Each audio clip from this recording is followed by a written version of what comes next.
우리 다 함께 한번 기도하겠습니다. 하나님 감사합니다. 오늘 저희들이 또 하나님 앞에 말씀을 대하고 우리 지난 한 주간의 삶을 돌이켜보며 주께서 주시는 생명의 말씀을 통해 우리 자신을 돌아보고 또 하나님 앞에 나아가기를 원합니다. 이 시간 전하는 자나 듣는 자 모두에게 성령의 은혜가 있게 하여 주시고 또 이를 통하여서 우리 삶이 하나님 말씀에 더욱더 순종하며 복되게 하여 주옵소서. 감사드리며 살아계신 우리 주 예수 그리스도 이름으로 기도 올려드립니다. 아멘.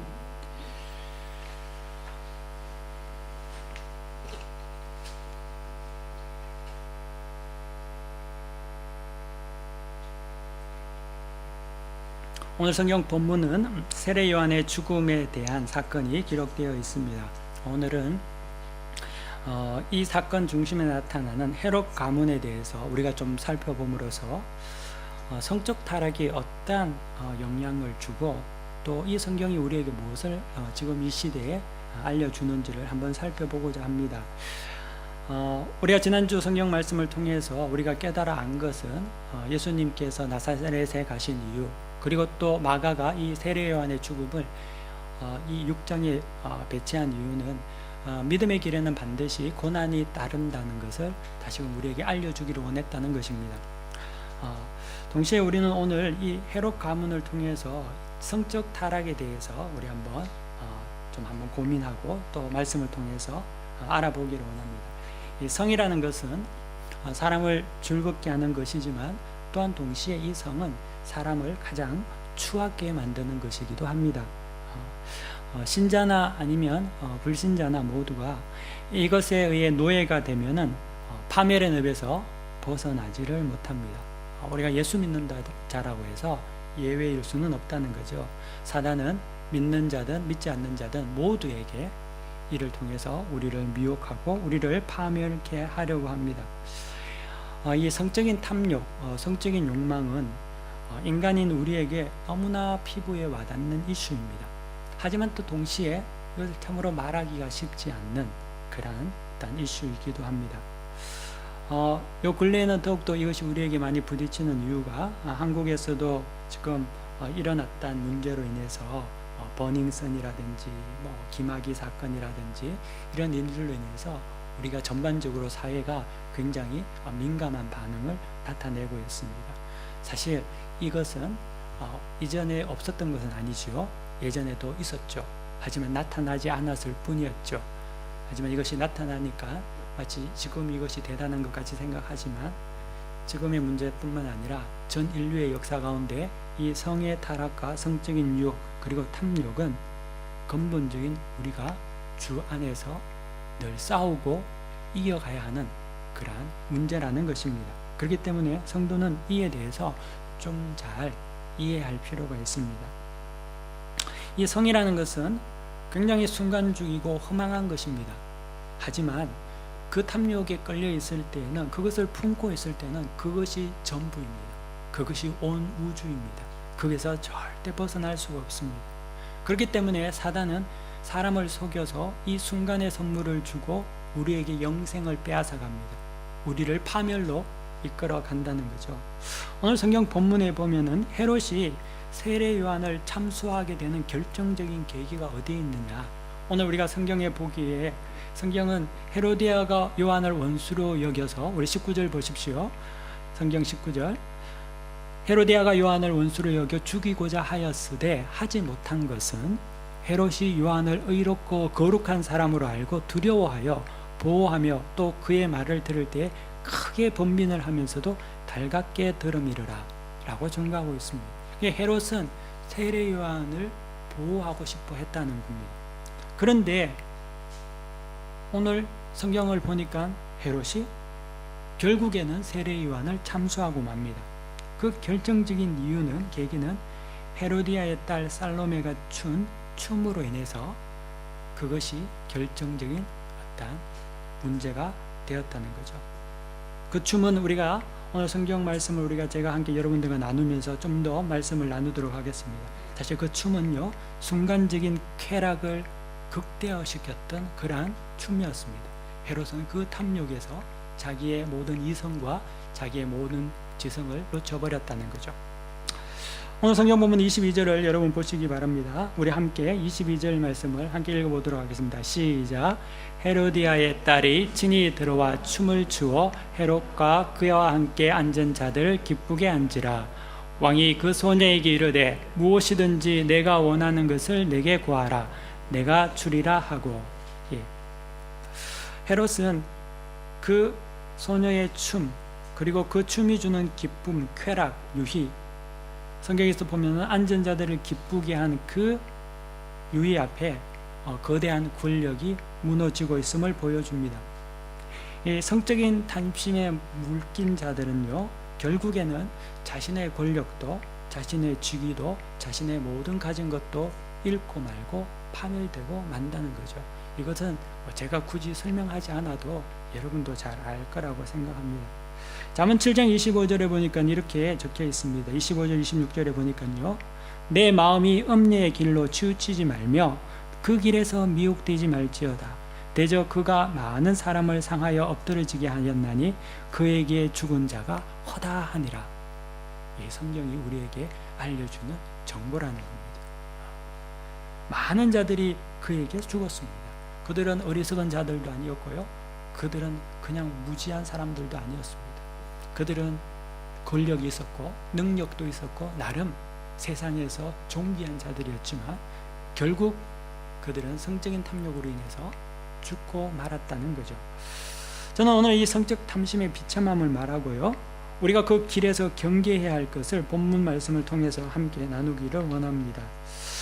세례 요한을 죽인 이 헤롯은 우리가 성경에 읽다 보면은 헤롯이라는 인물이 여럿 나옵니다. 근데 그 중에 이 헤롯은 헤롯 안티파스를 말하고 있습니다.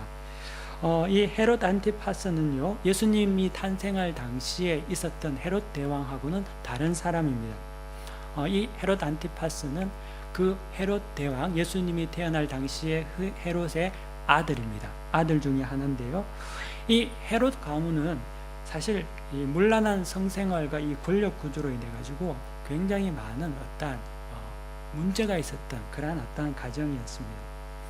헤롯의 첫 번째 아내는 유대 여인 미리암이라는 여인이었는데요, 그 미리암을 시작으로 해서 헤롯은 10명의 아내를 가졌습니다. 그 중에 이 미리암은 나중에 헤롯에 의해서 살해되기까지 이릅니다. 이 헤롯이라는 사람은 그 예수님 당시에 이 헤롯이죠, 안티파스의 아버지 이 헤롯은 원래 이제 출신 배경이 이두메 출신인데요, 이 이두메는 어디냐 하면은 우리가 성경에 보면 창세기에 보면은 이삭의 아들 중에 야곱과 에서와 야곱이 있지 않습니까? 근데 이 이두메는 에서의 자손들을 말하고 있습니다. 야곱의 자손이 아닌 거죠. 그렇게 보니까 이 헤롯은 정치 권력을 가져서 왕으로서 다스리긴 했지만 그에게는 유대인들의 소위 말하는 사랑을 받지 못하는, 유대인들의 인정을 받지 못하는 그러한 정치 권력을 가지고 있었습니다. 그래서 늘 이 헤롯 대왕은 그 부분에 대해서 불안해했습니다.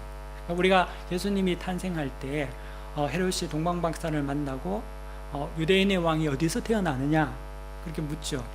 그러니까 유대 베들레헴이라고 이야기하니까 헤롯이 하는 말이 가서 찾거든 나에게 이야기를 해주면 나도 가서 경배하겠다 라고 이렇게 이야기하지 않습니까? 근데 나중에 동방박사가 천사의 지시를 받고 떠나가니까 헤롯이 그 사실을 알고 노발대발하면서 2세 미만의 아이들을 다 죽이는 사건이 성경에 적혀 있습니다. 왜 헤롯이 그렇게 민감하게 반응했냐? 왜냐하면 그가 사실 유대인의 대표성을 가진 왕이 아니었기 때문에 그렇습니다. 에서의 자손이었기 때문에 그는 늘 그 부분에서 불안해했습니다. 그래서 예수님이 태어났을 때 2살 이하의 아이들을 모조리 죽인 이유도 그런 어떤 연유에 있다는 거죠. 이뿐만 아니라 자기의 유대 아내인 첫 번째 미리암을 죽인 이유도 그런 어떤 정치적인 불안정을 두려워했기 때문에 그렇게 했습니다. 근데 이 헤롯이 자기 어떤 정권을 유지하기 위해서 여러 가지 일을 했는데요, 한 가지 또 어떤 일을 했냐면은 예수님 당시에 제자들이 예수님께 말하면서 예수님 이 성전을 보십시오, 얼마나 화려하고 아름답지 않습니까? 그때 말했던 지어졌던 성전이 헤롯 성전인데요, 그 헤롯 성전을 헤롯 대왕이 만든 그때부터 시작한 거죠. 그 이유는 유대인들의 마음을 얻기 위해서, 정치적인 기반을 공고하기 위해서 헤롯 성전을 만들게 되었다는 것입니다. 근데 이 헤롯은 그렇게 자기 나름대로 정치적인 어떤 세력을 유지하려고 했음에도 불구하고 기원전 4세기경에 죽습니다. 그리고 난 이후에 그가 통치했던 그 이스라엘 전체 땅은 그 아들들에 의해서 분할 통치하게 됩니다. 원래 이 헤롯은 이듬의 출신이지만 우리가 소위 말하는 중간사 시대 때에 로마가 이제 이스라엘에 들어오게 되고 로마의 어떤 정치적인 권력과 결탁을 해서 로마의 어떤 그 권력 아래 비유 아래서 유대 땅을 지배하게 된 거죠. 근데 그가 죽고 난 이후에는 그의 아들들이 이제 분할 통치를 하게 되는데 성경에 여러분들 보시면은 분봉왕이라는 표현이 나타납니다. 근데 이 분봉왕이라는 표현이 왜냐하면 아버지 세대의 헤롯 시대 때는 이스라엘 전체를 다 다스렸지만 헤롯이 죽고 난 이후에는 아들에 의해서 4개 지역으로 나뉘어져서 다스려지게 되었죠. 그러다 보니까 작은 지역을 다스리는 왕이라고 해서 분봉왕이라고 했습니다. 유대와 이두메 지역은 아들 중에 헤롯 아켈라오라는 왕이 다스렸고요. 그리고 갈릴리와 베레아 지역은 헤롯 안티파스가 다스렸습니다. 그리고 갈릴리 이제 북쪽 지역에는 이제 헤롯 빌립 2세가 다스리게 됩니다. 그리고 또 한 사람이 더 다스리게 되는데요. 이 유대 지역을 이제 다스렸던 헤롯 아켈라오는 성경에 보면은 마태복음 2장에 보면은 예수님께서 그 헤롯이 이제 예수님을 죽이려고 했을 때 그 아이들을 다 2세 아이를 죽이려 했을 때 애굽으로 피난을 가고 다시금 유대 땅에 돌아오려고 할 때 마태복음 2장에 어떠한 기사가 적혀 있냐면은 요셉과 마리아가 아버지 헤롯이 죽고 그 아들 아켈라오가 유대 땅을 다스린다는 이야기를 듣고 유대로 가지 않고 갈릴리로 갑니다. 이게 예수님께서 갈릴리로 가신 이유가 되는 거죠. 그때 있었던 왕이 헤롯 아켈라오라는 왕입니다. 근데 이 아켈라오는 사실 이 정치적인 어떤 입지가 그렇게 좋지가 않았습니다.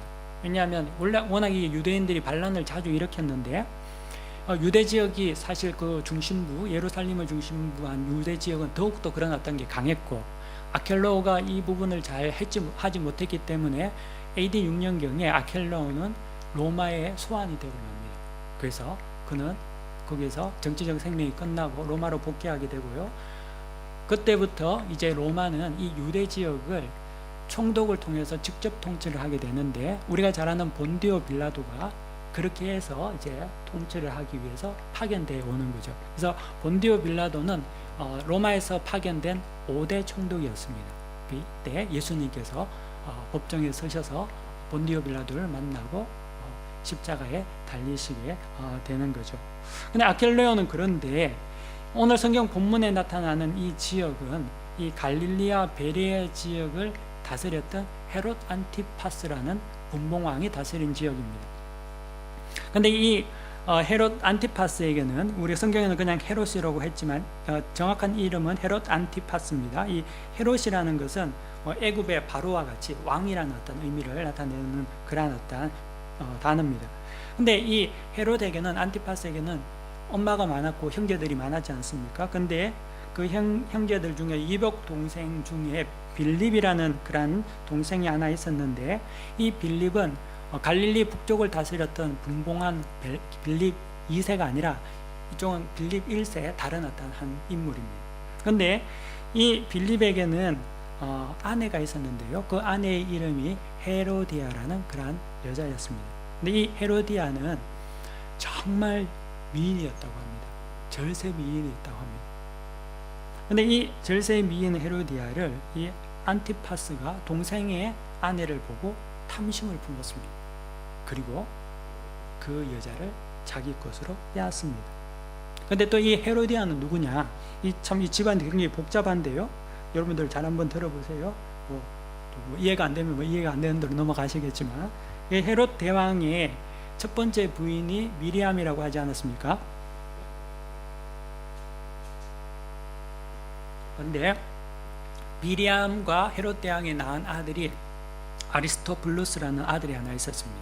그런데 이 아리스토블루스의 딸이 헤로디아라는 여인이죠. 이렇게 보면은 지금 헤롯 안티파스는 소위 말하는 그 동생의 아내를 제수씨를 자기 안으로 또 빼들었지만 또 관계적으로 본다면 조카와 삼촌인 관계예요.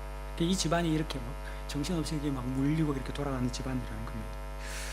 막장 드라마 같은 그런 어떤 불륜의 모습들, 이런 어떤 것들이 이 헤롯 가문 속에는 비일비재했습니다. 그래서 성적인 탐욕을 통해서 윤리도 또 도덕도 없이 그냥 부끄러움도 모른 채, 하지만 이 권력의 비화 아래서 그것을 숨기며 또 아무 소리를 못하게 만들었다는 거죠.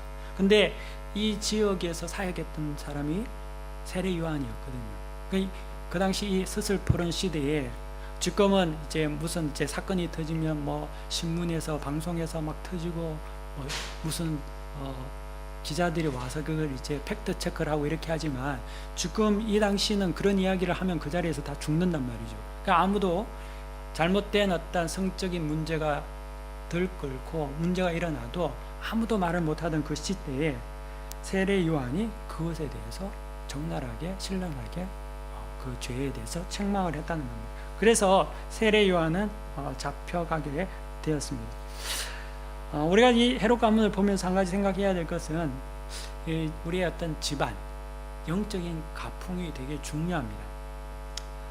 가정은 거룩한 장소여야 한다는 거죠. 또 자녀들은 보는 대로 배웁니다. 가르친 대로 배우는 것이 아니라 보는 대로 배운다는 거죠. 헤롯의 자식들은 그 아버지 헤롯 대왕이 한 대로 그것을 습득했습니다. 아버지가 10명의 아내를 가졌고 또 그 어머니를 살해하기도 하고 자녀들도 죽이고, 이런 어떤 모습을 보면서 그들은 그것을 습득하며 살았다는 거죠. 심은 대로 거두었다는 겁니다. 우리가 성도의 가정은 무엇을 심을까, 이것을 늘 생각해야 합니다. 여러분, 세상의 것을 심으면 반드시 세상 것이 태어나게 되어 있습니다. 싹이 자라게 된다는 거죠. 그리고 세상의 것을 거둡니다. 성도는 거룩한 것, 하나님께서 원하시는 것들을 심는 것이 성도의 가정이라는 거죠. 특별히 성도의 가정은 이 헤롯 가문과 같이 성적인 타락이 없어야 합니다. 또한 성도의 가정뿐만 아니라 교회 안에서도 이런 성적인 타락이 없어야 합니다. 이런 것들은 누룩과 같이 파고 우리를 들어오고 우리를 파멸케 한다는 거죠. 그래서 우리는 늘 이것을 깨어서 잘 분별해야 한다는 거죠. 어떠한 유혹에도 우리가 손을 뻗쳐서는 안 된다는 겁니다. 주 안에 있는 믿음의 부부들은 늘 한 마음으로 가정을 가꿔야 합니다. 여러분, 결혼하면요 죽을 때까지 가는 겁니다. 딴 생각하실 필요가 없습니다. 결혼하면은 그것이 하나님께서 우리에게 약속하신 가정이라고 믿음으로 고백하고 끝까지 충성하는 겁니다. 왜 어려움이 있냐? 자꾸만 딴 생각한단 말이죠. 헛된 상상을 한단 말입니다. 하지만 상상대로 되는 게 저주입니다. 그렇게 되지 않는 것이 하나님의 은혜라는 거죠. 요즘에는 세상에서 그런 것이 너무나 비일비재하고 이혼도 많고 또 그런 어떤 가정의 어떤 어려운 일, 파탄이 많기 때문에 강대상에서 그런 이야기를 꺼내는 것이 되게 조심스럽습니다. 하지만 사랑하는 성도 여러분, 저는 여러분들에게 분명하게 말씀드리는 것은 잘못된 성적인 타락과 또 부부의 분열은 성경에서 절대 말하지 않는 것이라는 거죠. 흉내 내서는 안 된다는 겁니다. 남편은 아내만 쳐다보는 겁니다. 아내는 남편만 쳐다보는 겁니다. 이것이 주님이 우리에게 말씀하신 명령입니다. 성경에 보니까요, 인간의 완악함으로 인해서 모세가 어쩔 수 없이 이혼 정서를 허락했다고 합니다. 하지만 율법의 완성이신 주님께서는 분명히 말씀하십니다. 그러므로 하나님이 짝지어 주신 것을 사람이 나누어 주지 못하느니라. 우리가 우리의 예수 그리스도를 주로 고백한 자들이라면 이 신앙 고백을 우리는 가지고 있어야 한다는 거죠. 세상은요 너무나 우리를 부추깁니다. 그래서 마치 딴 세상에 있는 것 같이 꿈꾸게 하고요, 또 조금이나 환란이 오고 어려움이 오면 더 나은 파라다이스, 더 좋은 방법이 있는 것 같이 우리를 속입니다. 하지만 그거 다 거짓말이라는 거죠. 탕자가 집을 떠나면 아버지의 품을 떠날 때에는 마치 그곳에 가면 굉장히 더 신선하고 좋은 무엇인가가 있을 거라고 생각했지만 우리가 아는 바와 같이 집 떠나면 비참한 것밖에 없다는 거죠. 사단은 우리에게 자꾸만 헛된 상상과 헛된 꿈을 불어넣습니다. 하지만 우리는 그것에 속아서는 안 된다는 거죠. 저는 유럽 사람들을 볼 때에 여기 있는 사람들은 너무 쉽게 헤어지기도 하고 또 새로운 상대를 만나기도 해서 괜찮은 줄 알았습니다. 근데요, 아니더라고요. 저 우리 집 애들이 이제 학교 다니고 친구들이 있고 이러니까 친구들 중에 그런 어떤 어려움을 겪는 애들을 이야기를 듣기도 하고, 또 제 여기 한글학교에서 애들을 가르치면서 부모님이 그런 어떤 어려움이 있는 사람들을, 학생들을 만나서 이야기를 들어보게 하면 굉장히 많은 상처와 아픔들이 있는 것을 알게 됩니다. 그리고 그 자녀들이 받는 고통이 너무나 충격적이라는 것도 알게 되었습니다. 그렇기 때문에 이 모든 것이 주님의 말씀대로 살아갈 때에 모든 것이 온전해지고 그 안에서 아름다운 평안이 이루어집니다. 덧붙이고 이건 저렇고 저건 저렇고 이것이 아니라 우리는 먼저 하나님 말씀에 순종할 그런 마음의 자세가 필요하다는 거죠. 여러분, 부부관계 가운데서 막 이제 허물이 있고 또 고통이 있고 또 벽이 있다면은 여러분, 하나님께 기도하시기를 바랍니다. 그리고 하나님께서 나에게 새로운 마음을 달라고 기도하시기를 바랍니다. 사람은요, 마음 먹기에 달렸습니다. 그렇게 내가 말하지 못하고 또 회복하지 못할 것 같아도 마음 먹기에 따라서 그것 또한 용서도 할 수 있고 바꿀 수도 있는 거죠. 그것은 성령의 은혜로 말미암아 가능하다는 거죠. 많은 믿음의 부녀들이, 우리의 믿음의 선조들이 그러한 삶을 살았고 그로 말미암아 그 가정이 회복되었고 자녀들이 복을 누렸습니다. 근데 지금 이 시대는 너무 그런 것들을 생각하지 않는다는 거죠. 조금만 무슨 일이 있으면 그냥 다른 것을 꿈꾼다는 데 문제가 있습니다. 생명의 근원은 마음에 있습니다. 그래서 우리가 그 마음을 여러분들이 잘 가지시기를 바랍니다. 내가 평생 사랑해야 할 동반자라고 생각하면 됩니다. 내가 평생 사랑해야 할 아내라고 생각하면 됩니다. 그리고 내가 평생 섬길 내 남편이라고 여러분들이 그것을 믿음으로 주의 말씀에 순종하면 된다는 거죠. 죽어도 안 된다, 나는 그렇게 못하겠다, 그러면 기도하십시오. 성령님을 의지하시기 바랍니다. 성령께서 새로운 마음을 주신다는 거죠. 눈물로 기도한 부녀의 기도에 하나님은 늘 응답하셨다는 겁니다. 또 동시에 이곳에 미혼인 젊은이들도 있을 거라고 생각하는데요, 결혼할 때 신중하게 여러분이 선택해야 합니다. 결혼은 그냥 보이는 대로 해서 되는 것이 아닙니다.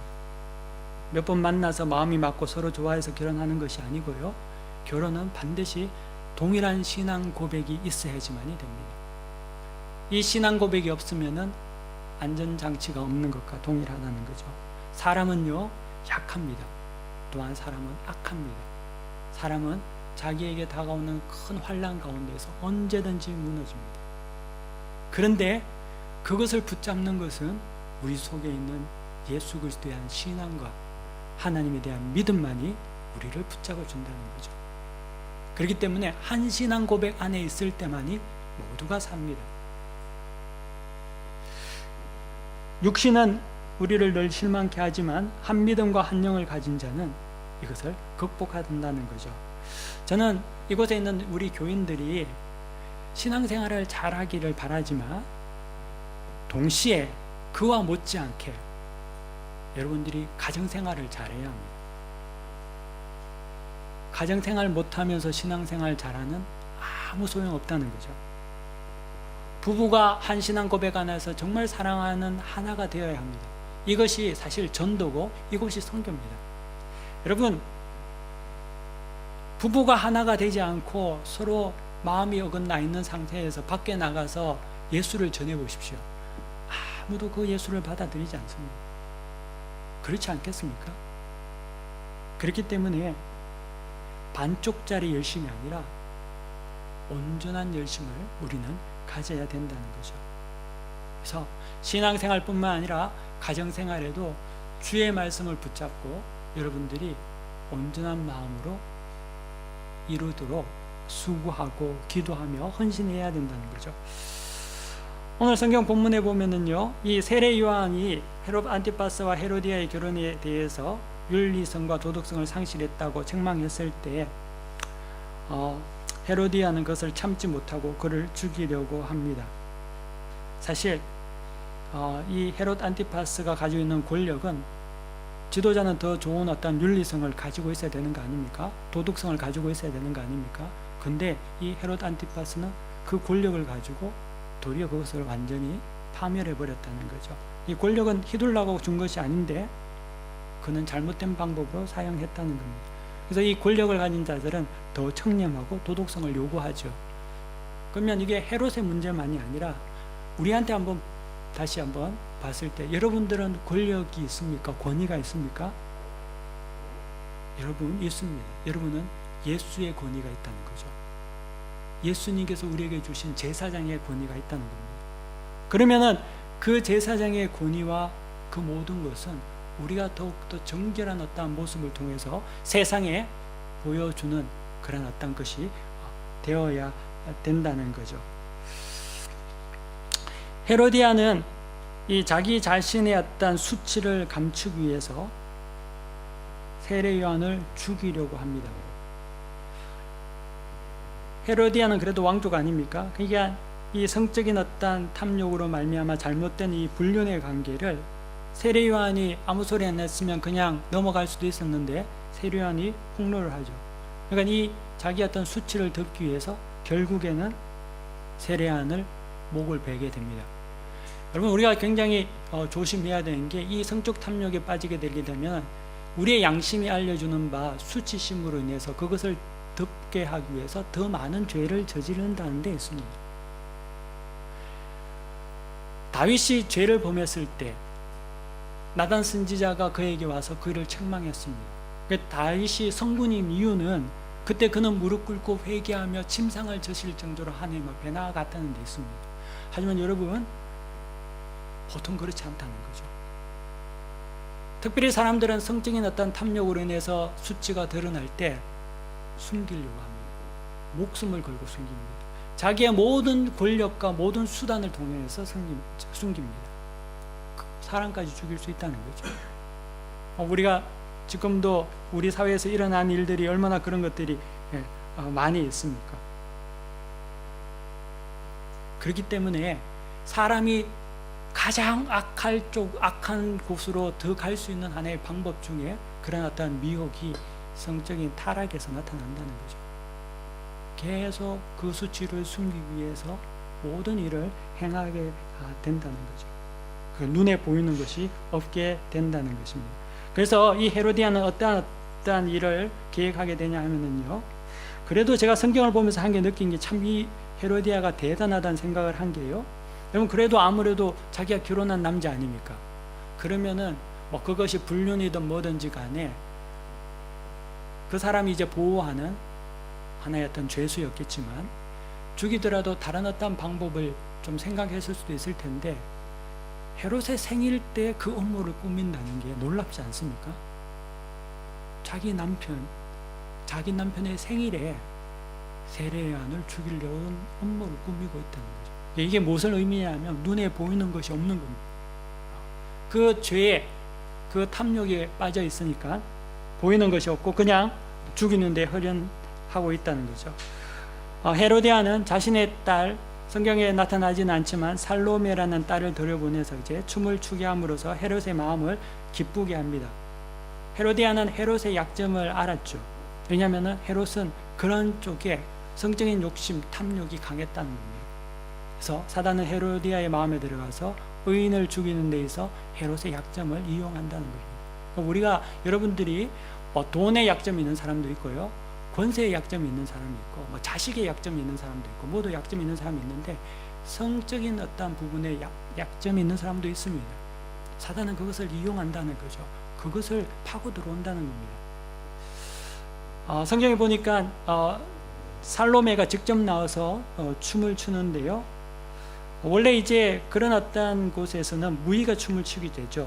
근데 특별히 공주가 직접 나와서 춤을 추었다는 것은 평범한 일은 아닙니다. 오늘 성경 본문에 보더라도 22절에 보면 헤로디아의 딸이 친히 들어와 춤을 췄다 라고 이야기하면서 친히라는 그런 어떤 악센트를 주고 있다는 거죠. 그래서 이 의미는 평범하지 않다는 것을 말하고 있습니다. 근데 이 살로메의 춤에 대해서는 성경에서는 그냥 나타나지 않지만 제가 이 살로메의 춤이 어떤가 싶어서 한번 이제 찾아보고 공부를 했는데요. 이 살로메의 춤은 이 유대 전성에 의하면은 7베일의 춤이라고 합니다. 근데 7베일의 춤이 어떤 베일의 춤을 말하냐 하면은 이 7커플의 옷을 하나하나 벗으면서 추는 춤이라는 거죠. 소위 말하는 그런 어떤 성적인 어떤 탐욕을 극대화시키는 그런 스트립쇼와 같은 춤을 춘 거죠. 이런 어떤 탐욕의 노예가 된 헤롯은 이 춤에 극도의 자극을 받게 됩니다. 그리고 헤로디아를 탐욕의 대상으로 생각한 같이 그의 딸 살로메도 탐욕의 대상으로 여긴다는 데 있습니다.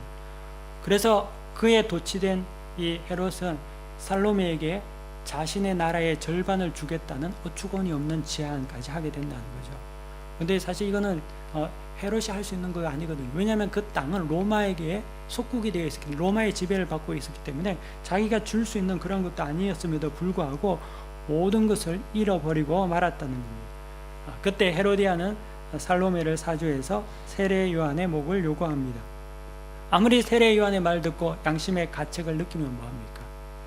거부할 정도로 그 사람은 자신의 권력과 또 자기의 체면을 포기할 수 있는 자가 아니었다는 것을 데 있습니다. 여러분, 우리도 마찬가지죠. 이 헤롯과 같이 우리가 이 부분에 대해서 양심의 가책을 느끼고 괴로워하지만 하나님 말씀에 순종하지 않는다면 별을 따른 어떤 역사는 일어나지 않는다는 겁니다. 제가요, 제 페이스북에 저는 페이스북을 잘 많이 사용하지는 않는데요. 가끔씩 페이스북에 들어가서 보면은요, 광고 같은 것들이 많이 뜨잖아요. 근데 그 광고에 이런 어떤 광고 문구 같은 걸 제가 봤습니다. 이게 뭐냐면은 슈퍼와 A는 10분 거리에 있다. 이런 어떤 문구를 봤습니다. 얼마나 우리의 어떤 재성을 자극하는, 또 이것이 얼마나 만연해 있는지를 우리에게 알려주는 그런 어떤 광고 문구죠. 세상의 시대가 이렇다는 겁니다. 근데 우리는 이 세상에서 믿음으로 하나님의 말씀에 순종해야 할 그런 어떤 사명이 있습니다. 제가 이 광고 문구를 보면서 저도 하나 만들었습니다. 어떻게 만들었냐면, 아내와 남편은 10초 거리에 있다. 우리는 더 가까운데 10분이 아니라 1초 아니면 10초 거리에 있는데, 믿음의 가정은 부부가 거리가 있으면 안 되고요, 거리를 좁혀야 합니다. 죄가 틈타지 않도록 좁혀야 한다는 거죠. 그래서 어떻게 하든지 거리가 없도록, 틈이 생기지 않도록, 사단이 틈타지 않도록 우리는 늘 주 안에서 하나가 되고 한 영으로 사랑해야 한다는 거죠. 하나님께서 주신 가정의 소중함을 가꾸시기를 바랍니다. 부부가 한 몸 한 영으로 연합되지 않으면 그들의 신앙은 공허한 메아리가 되고 맙니다. 사랑하지 않는 부부는 신자가 아닙니다. 마지막으로 한 예화의 이야기를 하나 전해드리고 말씀을 마칠까 합니다. 어느 성도가요, 다른 도시의 사업자 방문을 하게 되었습니다. 근데 그날 밤 호텔에서 잠을 자게 되었습니다. 근데 새로운 곳에 오니까 이분이 마음도 싱숭생숭하고 잠도 잘 오지 않아서 이리저리 뒤척이다가 바람을 쐬러 호텔 밖으로 나갔습니다. 그래서 밖에 나가서 밤바람을 쐬고 산책을 하다가 들어오게 된 거죠. 다시 자기의 룸으로 올라가기 위해서 엘리베이터에서 서서 엘리베이터를 기다리고 있다가 엘리베이터가 로비에 섰습니다. 그리고 들어가서 자기 가는 방에 호수가 있는 층을 누르고 올라가려고 기다리는데, 그때쯤 마침 어느 한 미모의 한 여인이 엘리베이터를 탔습니다. 근데 이 여인은 굉장히 인텔리하게 보이고 또 언뜻 보기에는 호텔에 묵는 투숙객같이 보였습니다. 근데 이 여인이 자기가 갈 방에 층수를 누르지 않고 그냥 기다리고 있다는 겁니다. 그리고 문이 닫혔습니다. 근데 거기 있는 여인이 그 성도를 보면서 이렇게 대뜸 말합니다. 오늘 저랑 함께 지내실래요? 라고 묻는 겁니다. 내가 사는 도시도 아니고 비즈니스 때문에 전혀 모르는 도시 없고 아무도 아는 사람이 없고 보는 사람이 없죠. 근데 엘리베이터를 탔는데 자기가 추파를 보낸 것도 아니고 미모의 여성이 그 밤을 보내자고 이야기를 합니다. 내일이면 그 사람을 평생 안 볼는지 모르는 그러한 여인이죠. 그 성도는 멈칫했습니다. 망설였습니다. 왜 망설였는지, 무엇을 생각했을까요? 집에 있는 아내를 생각했을까요? 아니면 자녀를 생각했을까? 아니면 교회를 생각했을까요? 하지만 지금 자기 옆에서 그렇게 말하고 있는 미모의 여성에 대한 유혹은 너무나 강했다는 거죠. 잠시 정적이 흘렀는데요. 그 성도는 엘리베이터가 올라가는 중간에 다른 층의 번호를 눌렀습니다. 그리고 엘리베이터가 쓸 때 문 열림 버튼을 눌렀습니다. 그리고 고개를 숙이고 내리면서 그 사람에게, 그 여인에게 이렇게 말했습니다. 나는 그럴 마음 없습니다. 나는 그럴 마음 없습니다. 나는 그럴 마음 없습니다.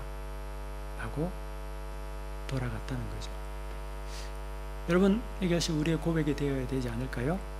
우리가 이 땅에 살아갈 때 하나님께서 우리에게 주신 하나님의 뜻에 따른 그 가정 안에서 여러분들이 온전한 기쁨을 누리시고 또 그것을 가꾸시고 그것을 만들어가고 그러므로 말미암아 하나님께서 부어주실 복을 다 누리고 또 가정의 자녀들이 은혜를 누리는 그러한 가정, 그것이 참된 성도의 가정이고 신앙의 모습인 줄 믿습니다.